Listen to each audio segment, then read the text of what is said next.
Assalamualaikum and hi everyone. My name is Muhammad Zikri bin Juraimi. My metric number is 23DLS21F2046. So my topic is I will discuss about causes of traffic congestion in Kuala Lumpur. So traffic congestion is an issue that often discussed by people around the world, whether in developing countries or in developed countries. This question also exists in Malaysia, where until now there is no best solution to address this constraint. For example, traffic congestion in Kuala Lumpur that has occurred since the close 70s until its lasted until the new millennium. The influx of vehicle entering the city space and the inefficient public transport system are the dominant factors that cause traffic congestion to become a kind of serious disease that is difficult to cure. This situation becomes more serious when the peak time arrives, which is in the morning when people want to go to work, and in the evening when coming home from work. So the problem of traffic congestion is due to various factors, among which is due to the driver himself. They still do not want to respect the rule of the road even though the rules have been set by the government. They also know the fines that will be imposed of those who break the rules of the road, but without hesitation, they drive at will and violate the traffic rules that have been set. The attitude of those who often violate this rule will cause the next accident to automatically cause traffic congestion. Apart of that, another cause of this traffic congestion is due to the high standard of living in the city. The living standard of the community is too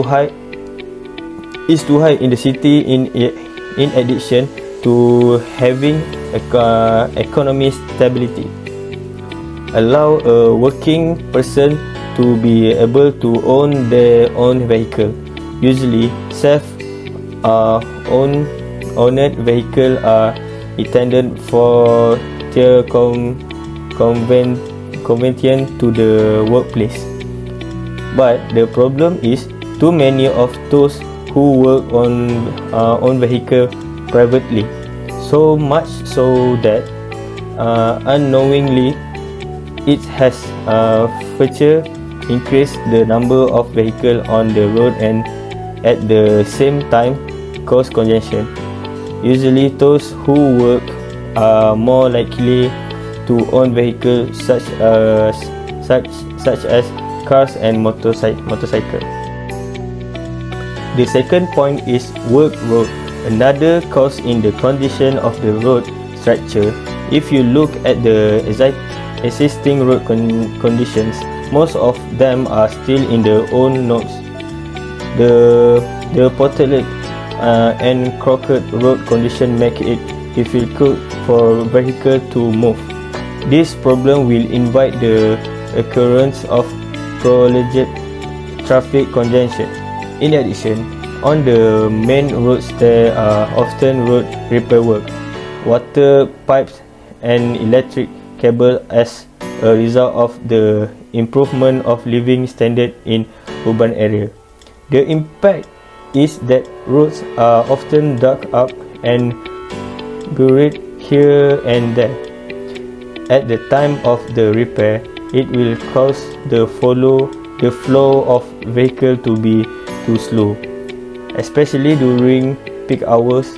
This situation will causes traffic congestion along the road involved. The third point is poor public transportation service are also a cause of traffic congestion. Service provided such as commuter, LRT, bus and taxi are not comprehensive in every area in major cities, especially the city of Kuala Lumpur. This is due to the transportation service provided are more concentrated in certain areas only, such as in shopping malls. In addition, the provision of erratic service in schedules and frequently damaged cloud buses also invite congestion. This situation also gives inconvenience to the public to use the transportation facilities provided, which encourage people to use their own vehicle to go to work. So, who is to blame? Sometimes it is the driver who insists on driving his car even if mass transit makes more sense. But that is more the exception than the rule. People usually tend to do what makes the most sense from them. If driving will save them 20 minutes or a half hour, and they can afford the parking, that's what they will do. I don't see anything wrong with that.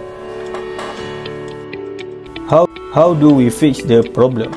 We could have fewer cars and trucks on the road by increasing mass transit options and encouraging rail freight. The conclusion that Oscar in the city, especially Kuala Lumpur, must be given attention so that the problem of traffic congestion can be curbed. The role of all parties is needed so that the problem that Oscar can be reduced, even if not entirely.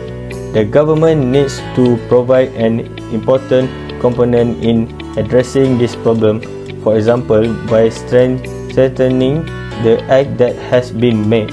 This is to ensure that the community comply with the rules and regulations that have been set.